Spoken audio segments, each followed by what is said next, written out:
happening with your career? Well, my career's finally coming to an end. It seems hard to believe, but I've been a nurse for 45 years. Most of my work's been in maternal child. I worked for 12 years in Kalamazoo in the neonatal intensive care unit, where I also I did transport on ambulances and helicopters. And then I was the transport supervisor, did a few years at Butterworth Resource in their neonatal unit, and I've been here for 20 years, Wow. working as a public health nurse. How have the last 20 years been? You know, exciting. People said to me, did you have a passion for public health? And I really didn't when I first started. But the more I learned about it and the more I noticed the importance of public health, then my passion grew. And then out of that, for the entire public health, vaccinations seemed to just draw me in as one of the things that I really wanted to focus on as a nurse. Why vaccinations? The more you learn, vaccinations are one of our greatest public health achievements. Unfortunately, they've gotten a bad rap compared to other medications and other treatments. Anti-vax is not new. As early as the 1800s when we had the smallpox vaccine, they were met with armed mobs when they tried to vaccinate people. And I think that as our society grows and social media becomes such an influencer, there's so much possibility for misinformation out there. When I look at the entire world and some of the things we've done to decrease these vaccine preventable diseases, it's just nothing short of miraculous. And we have a lot to do. Mm-hmm. Because unfortunately the COVID pandemic has sort of given a bad name to all vaccines. And if we start seeing measles coming back and croup, we've had kids die from influenza already this year, a completely preventable disease. So I feel really good about the work I've done to educate people, to point them toward credible sources, and the partnerships that I have with all our immunizing providers in our community. It's been really a blessing. Yeah, talk to me about what it's been like. Getting ready to retire, the last 2 years have been quite a bit different probably than the rest of your career. What was that like? It's been a whirlwind. There's been ups and there's been downs. The testing when we first started, I worked every Saturday and Sunday for an entire summer giving results. That was difficult. In December of 2020, when we got our first shipment of the COVID vaccine, you could just see the mood shift. People were just so excited and so happy to finally have something to fight this disease. And this is probably one of the longest campaigns that I've been involved with the pandemic. And I really think one of the best things that came out of that was our community partnerships that we've developed with the regular meetings, our website, Vaccinate West Michigan. And we learned what each other does in the community, because I really believe public health works best when it's silent. Nobody knows what public health does. They don't understand the ever-reaching implications of caring for a community. And I think that was brought to the forefront. And even our partners, what are you doing? What can we work together on so that we expand our efforts? We're not stepping on each other's toes. And I think a lot of lasting goodness came out of that. And so I'm really proud of that part of the pandemic response. I think that there was a lot of good leaders. But it's also been an eye-opener for me with the black eye that public health has taken, because, I really do have a servant's heart, and my goal is always to get the best care for my client, whether that be an individual person or a community. And science really stepped up. I don't think people understood what an ever-evolving virus this was. And I get it. People were confused. You tell me one thing this week, then the next week the guidance is different. Absolutely. But there was such a collegial relationship, too, between vaccine companies in order to share data and information. They've been working on these mRNA vaccines for 10 years. It's not new. And people have been very angry and militant. And I've had to take a step back and look at that and say, those reactions are coming out of fear and coming out of a loss of control. So I have to understand where those are coming from. And in order to, take a little step back from that, And that's been a little difficult, but I've worked through that process. I feel like I'm leaving the people here in a really good position. I've worked very hard to be partners with all of our immunizing providers and to complement them. The health department is a safety net.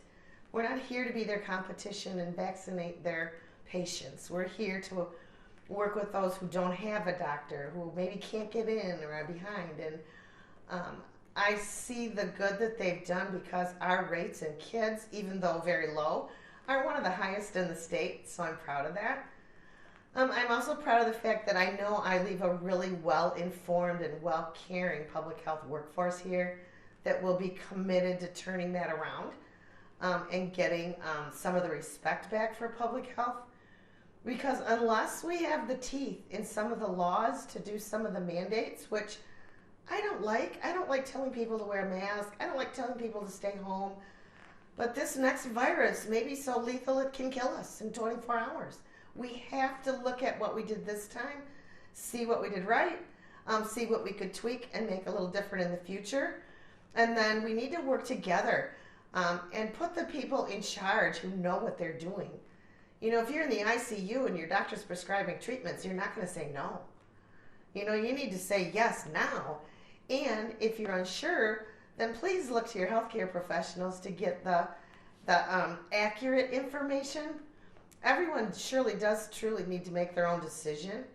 But I guess I'm old enough and come from a generation where sometimes, and this is my own individual belief in my heart, that individual rights get trumped by society. You know, I have to care for those around me, and sometimes I have to make a personal sacrifice for the good of, you know, our whole society, our city, our country. And it's not fun and it's not easy, but I think I learned that from the time I was young, from my parents and from my Catholic school teachers. You know, that service is, you know, just a part of who I am. And so it's going to be hard being gone, but I'm very excited. Like I said, I feel very confident in the people that I work with and their ability to go forward and do it. And I can't wait to see what happens in the future. I hear they call you the vaccine queen. Yeah, that came from a friend of mine. We worked in neonatal intensive care together in Kalamazoo. And she moved to California, and they always had vaccine questions. And she said, "Oh, never worry. I'll call my friend Mary. She's the vaccine queen of Kent County." So it's a joke that she started, and so then we just teasingly refer to it as that. But you fit the role well. Well, thank you, but I didn't intend to have that title. It just kind of came out as a joke. Yeah. So talk to me about looking back, you know, when you first started working in public health, what are some of the things that you remember that stuck out from you in your career outside of the pandemic the last couple of years? I just think one of the things, I became supervisor in 2007, and one of the things I missed, I think, was my interaction with clients. When I started here, I worked in the WIC program, and because of my background in maternal child, I really enjoyed working with moms, talking to them about developmental milestones, good nutrition, feeding their kids. And then you take classes and you learn more about public health. I've been on several committees, so, you know, clean water, good parks, access to fresh fruits and vegetables, looking at disease rates, helping with our strategic plan and our community needs assessment. So my knowledge of public health grew. So even though my primary focus has been vaccines, I have an interest in many public health initiatives that we're working on locally. I was able to attend several national immunization conferences and gain knowledge from people all across the United States. I truly enjoyed that. I teach the new orientees here. I like the teaching aspect of it. And just keeping everyone informed in the community of all the changing immunization things. That's been a big joy of mine. I feel a great sense of accomplishment. We've really raised our rates of our up-to-date rates for our kids since I've taken this job. Although now we've taken a big dump backwards with the pandemic, so we have to work at it again. But I'm proud of that. I'm also proud of our response on our outbreak. We've worked with jails, we've worked with homeless shelters, we've worked with colleges, we've worked with senior living centers. So I feel like I've gained a lot of knowledge of our community and our partners, and That's just been even the day-to-day joy of working with the dedicated healthcare professionals has really been a big piece of me enjoying this job for that many years. That's awesome. Why do you feel so passionate about helping people in the community in this way? I don't know. I'm a nurse. I have a servant's heart. This is my job. Like I said, it wasn't my passion when I started. It's become my passion. And I think that if you are a nurse or a healthcare professional, it's not a job. It's a calling. You needed to be dedicated that. You need to be dedicated to a life of service. You need to be able to accept the people that don't agree with you and don't believe in you. And that can be hard some days, especially with a lot of the anti-vaxxers lately. And so I think that that's just a big piece of who I am. I've always been a caretaker. I'm the oldest of 7. And again, those values were instilled into me from the time I was little. So even though I'm not practicing, maybe full-time anymore, I'm still a nurse. I still feel I have a servant's heart, and I still feel that I will be a very strong advocate for public health and for all of the things that keep our community healthy. Yeah. How has this job affected, working in public health affected your life outside of work? I think the pandemic especially, not so much in my regular duties, but sure, it's affected my family life. I gave up a lot of weekends. I gave up a lot of holidays. And I do inventory for CDC for our vaccine on the weekends. There's no days off. CDC wants you to keep doing the inventory. But things have calmed down. We worked a lot of extra hours planning for our testing, planning for our vaccination clinics, training staff, getting our equipment together. So it did affect it in the fact that I had, I'm a little older person, a lot less sleep, a lot more work hours. Is it worth it? Yes. But I am looking forward to getting back to just being able to do some family time and not having to worry about setting the alarm for 6 a.m. 5 days a week. Yeah, you work pretty hard. We try. Where does that work ethic come from? I don't know. I think, like I said, it comes from my family. My parents, and especially my mom, was a big work ethic. I also went to Catholic school for 12 years. I tell people I was raised by nuns. But excellence was expected. We didn't get paid for A's. We didn't get punished if we didn't get them. But we were just taught from a very early age that the older kids help the younger ones, and that if something's worth doing, it's something worth doing excellent. I think when I was really young, I probably put a lot of pressure on myself, because if it wasn't perfect, I'd redo it, and you learn a lot about yourself and what to let go as you get a little older. But again, I think there are some people who just gravitate toward a profession because they truly, genuinely want to help people, and they see it as their calling. And so I think that's kind of from my early experiences is where it came from. Man, I know nothing about being too hard on yourself. Talk to me about some of the differences you've seen in the early part of your career as a nurse versus now, kind of the different changes you've seen in the medical field, or what maybe is something that stood out to you that has changed over the years. I don't know if a whole lot has changed. I think for me, and again, I'm showing you my age, the technology has been a big piece of it. Again, it's great to have technology. We have telehealth, we have texting, we have emails, but I miss the personal touch. I miss being able to talk to somebody, and at the bedside, even if you're in a hospital, they don't have time to sit and talk with patients, I'm sure. I don't work in a hospital, but for 15, 20 minutes, I miss that piece of it. I even prefer talking on the telephone than texting someone. I love to listen to the voices and the nuance. But I think medicine has come a long way, and we've made it a lot easier for people, so I understand those technology changes. I just don't want us to lose that caring factor and that human piece of it. And I'm hoping that continues, that they teach that in medical school, PA school, NP school, nursing school, medical assistant, because I think that we still need to marry science and art in order to have the best care for people. Yeah. what's been some of the bigger challenges with public health, you know, outside of the pandemic, but or maybe that is the biggest one. I think that is the biggest one. You know, there's bills in the legislature in several states to limit the powers of the health officer, to take away the vaccine mandates.